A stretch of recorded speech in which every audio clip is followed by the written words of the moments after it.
Dobrý deň, vážení záhradkári. Tak od dnešného dňa začínam točiť videá ohľadom pestovania rezu ovocných drevín, celoročne z ovocných drevín, staranie sa o ovocné stromky, potom starostlivosť celoročná o stromky. Prvé, čo začneme, mám tu nakreslené koreň stromku, ktorý budeme sadiť, a červeným je naznačené, čo sa pri tom stromku bude rezať. Vlastne sa skracujú konáre, aby sa lepšie zakorenilo. A potom, aby sa lepšie zakorenilo a bolo to lepšie. No. Tu máme na našom obrázku mám vykopanú jamu, ale najprv vám poviem niečo.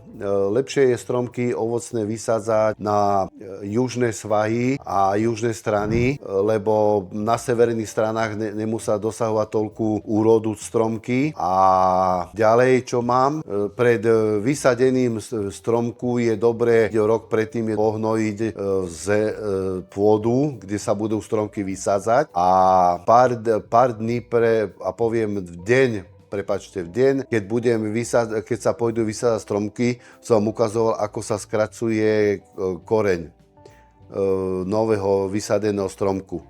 A teraz by som vám povedal niečo ohľadom vysádania stromku. Vykopeme si jamu na šírku a hĺbku 1 rila. Môžeme hĺbku rila dať aj 1,5. To je z toho dôvodu, že na spodok dáme hnojivo, dáme takých 5 cm vrstvu hnojiva, ale môžeme dať MPK, môžeme dať hnojivo granulovaný maštálny hnoj, čo sa predáva. Potom dáme vrstvu zeminy, ktorú zalejeme. Môžeme ho dať do polovička 4/4 jamy, a keď budeme to mať, trošku premiešame to a môžeme to vsadiť do tej kaše zeminy, vlastne to sa dá povedať. Ale posadíme to, posadzuje sa stromček, musí byť 5 až 6 cm nad zemou krčok, kde sa vrubloval stromček, ktorý bude rásť. Takže musíte ho nehať 5 až 6 cm nad zemou, z toho dôvodu, že keď ho zasýpeme, ten stromček, a utlačíme to, tak potom ten stromček počasie on môže trošku aj klesnúť, tak preto nehávame 5 až 6 cm vrstvu, potom nehávame 5 až 6 cm vrstvu, ešte môžeme tam dať, ale vždy tento krčok, táto časť musí byť nad zemou 5 až 6 cm.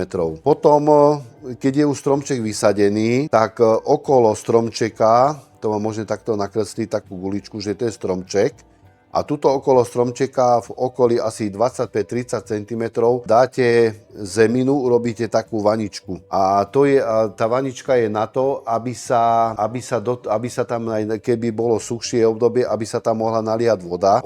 Vlastne tá vanička udržuje tam tú vodu len pre ten stromček. Môže sa tam aj trošku hnojiva podávať, aby ten stromček bral aj hnojivo a pekne rástol. Ďalej vám ukážem, dobre, toto sme už videli. Ďalej vám ukážem rez prvým rokom po vysadení. Prvý rez po vysadení sa reže sa centimeter alebo 2 cm nad tým pučíkom, ale ten pučík musí smerovať von smerom od koruny. A to preto, aby sa mohla tvoriť koruna. Teraz ide o to, že teraz ešte poviem vám to takto, aby ste tomu pochopili. Keď chcete rezať stromček a zakladať korunu, je dobré si uvedomiť, že či chcete mať meter nad zemou korunu, aby vám stromček sa začal rásť, alebo to chcete mať 1,5 metra nad zemou. To záleží na vás, ako si to vydáte. Ale vždy treba poskracovať, ako to vidíte s týmto červeným. Toto všetko treba vždy poskracovať a vždy dodržujte tak, aby pučík mal smer von z koruny, aby sa dala potom koruna v ďalších rokoch lepšie, aby sa dala tá koruna potom tvarovať. Vysádzajú sa stromky, vysadba stromkov sa väčšinou robí v októbri až novembri, a to z toho dôvodu, že či ten stromček sa ujme alebo nie. Potom treba ešte dobre ho zalievať často, ten stromček. Stromčeky na jar, potom na jar môžeme natierať vápnovým mliekom, a to je z toho dôvodu, že ten stromček potom sa neprehrieva, a to vápnové mlieko vlastne odráža slnečné lúče, aby ten stromček nevyschýnal vám. A na ďalších videách vám potom budem ešte ďalej rozprávať prvé rezy ovocných drevín, ako sa majú správne rezať. Ja vám to všetko hovorím tak polopate otvorené, aby ste to pochopili, lebo odborné názvy niektorí nemusia ľudia vôbec vedieť. Nech sa páči, toto je moje prvé video ohľadom skracovania koreňa pre vysadeným sadenca, potom jak sa jama vykopuje a po prvom roku tvarovanie a rez stromku. Ďakujem vám zatiaľ.